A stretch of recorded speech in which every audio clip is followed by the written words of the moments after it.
Are you still there? It's been 7 days since my last review. I've had 15 Adderall pills and I still don't know what to do. This intro is difficult. It's something that I'm not sure I can actually crack.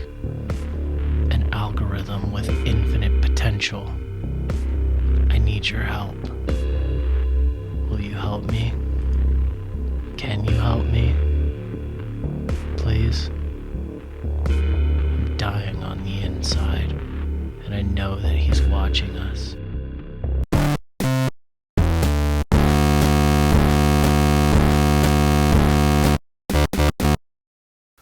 What is up, ladies and gentle dudes? Kyle here, and today we're going to be talking about Mr. Robot Season 2.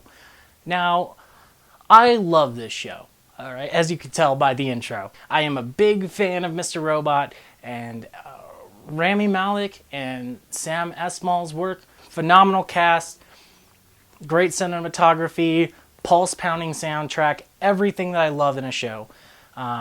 It's just a fantastic show altogether. Now with Season 2, I'm going to be doing the review a little bit differently than I normally would do a review. The main reason being is that Season 2 is almost a completely different beast than Season 1 of Mr. Robot was. The way that I'm going to be doing this review is I'm actually going to be splitting it up into two parts, because the next episode is going to be the make or break episode of this season. They've posed a lot of questions, got us thinking a lot about a bunch of different things that are really important, and now it's time to deliver the answers to the audience. And if they fail here, and then they just pose even more questions than they already have without answering anything, that is going to seriously drag this down. So, overall, it could be a 5 out of 10, or it could be a 10 out of 10. We don't know. It could go anywhere from here. If you have not seen Mr. Robot, it's on Amazon Prime. You can go watch it right now. And if you don't have Amazon Prime, what the hell is your problem? It's $100 for a year. You get free shipping, free TV shows, discounts on video games, free music, free ebooks. Great deal. So, if you don't feel like watching the show, I'm just going to go ahead and explain what Mr. Robot is real quick, and then we'll get into the meat of the review. Now, what Mr. Robot is basically, it's this show about this guy named Elliot Alderson, and he's this brilliant hacker. And one day he gets recruited by this group called F Society. Basically, they're like Anonymous in the real world. So he gets recruited by them to orchestrate this hack against this massive company called E-Corp, who basically own all the banks, own all the credit card debt. They got their hands in a million different pies, and they're just awful. And they have been systematically destroying the U.S. in one way or another without anybody even noticing it. The big thing about this show is the titular Mr. Robot. Mr. Robot is not an actual person. Technically he is, but he also isn't. He is Elliot's split personality of his dead father. So he sees Mr. Robot occasionally, and he talks to him. But he's a figment of his imagination, or something a little bit more sinister, because every once in a while he takes over Elliot, and Elliot can't control it. And he doesn't remember anything, or, he can't fight against him. It's definitely a show that's about, hackers, but it's also a show that's a little bit about mental illness. To sum it up really, really quick, the best way that I can describe it is it's like Fight Club meets The Matrix without The Matrix, But instead of the movie ending with Project Mayhem being successful and just credits rolling, we get to see the aftermath. It's a pretty interesting concept. I did not think they were going to go there within the first season. Elliot orchestrates this hack. It goes off successfully, and he completely wipes everyone's credit, destroys the banking industry, and with Season 2, we're left to deal with the aftermath. But we're also trying to figure out a mystery, because right after he executed the hack, Mr. Robot took over him and did something potentially really bad and there's a person that Elliot is looking for, but he has no idea where he is. So that's kind of the main driving force behind season 2, is all these people trying to figure out what to do next, hackers and government included, and also Elliot's search for this character. This show is just really densely packed. It's a really beautiful show. It's got a lot of Easter eggs in pretty much every episode. Cinematography is just fantastic. Instead of the shots that most people would go to typically, they really play with the rule of thirds. So instead of a character, being right in the center of the frame like I am, usually they're over here, like in the lower third. And when they use close-ups, it's more to build tension instead of just to increase focus on a conversation. And I mean, it does that, but the way that they utilize stuff like that is very interesting. There's a lot of deep focus.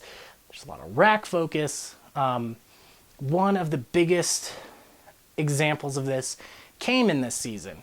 There's this amazing scene where there's these two main characters and they're sitting at a diner and they're just having, a little conversation and they're about to go back to this hospital. But it turns out there's a group of assassins that are going to be coming after them because the FBI leaked some information to some people all the way in the background, like 70, 80 feet away. You just see the two people talking in the diner. You don't hear what they're saying.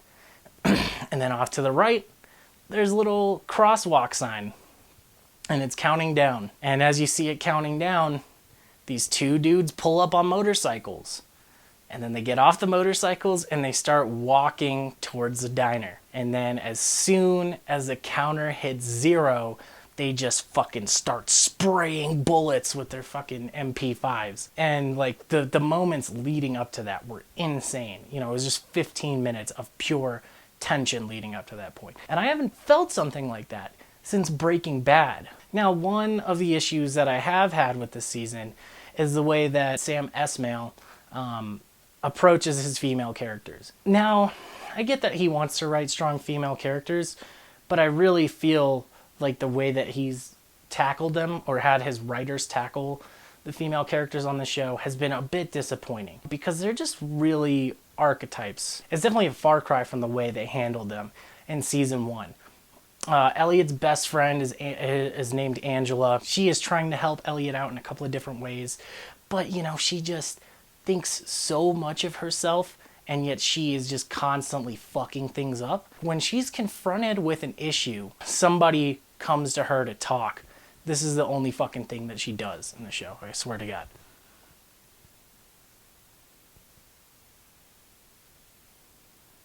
She just stares at them. She can't have a fucking regular conversation unless it's with somebody like Elliot. It's fucking weird. Then you've also got Dom DePiero, who is an FBI agent, and she's just really weird. She's like constantly talking to this little Amazon Alexa Siri box thing all the time.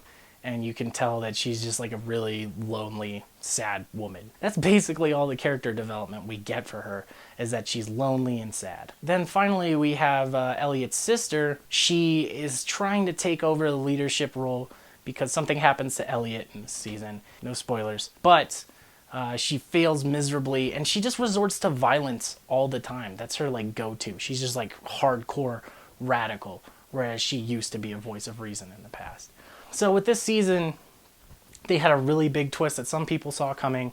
Personally, I didn't, but that's because I fucked up and I wasn't analyzing the scenes the way that I was supposed to be. And I caught this twist in season 1, didn't catch it here. But after I saw it, it completely made sense. Now that twist was interesting, but they keep adding twist on top of twist on top of twist. And it sounds like with the season finale, they're going to be adding even another one or another couple. There's only so many twists you can take before it becomes basically the M. Night Shyamalan fucking happy hour, So that's why I can't really say whether or not this season is good yet. Because without seeing that last episode, I don't know where it's going to go from here. But there's a lot of interesting stuff in this show. And it's very difficult to talk about without getting into spoilers. The bottom line is this. Cinematography is amazing. Soundtrack is pulse pounding. Everything about the show is tuned to a fever pitch. and it's perfect. I love it, and I can't wait to see the season finale. I hope you'll join me on the next episode. And my final score is going to have to be an 8 out of 10 right now. But like I said, it could go up. So stay tuned, and I'll catch you around. Yola Doodles, it's Kyle here, and I've got 2 other videos that I think you might like. If not, you know, whatever. Also, if you liked the video, hit like. If you really liked it, hit subscribe, and I hope to see you here in just a little bit when I post my season finale review for Mr. Robot Season 2. Peace!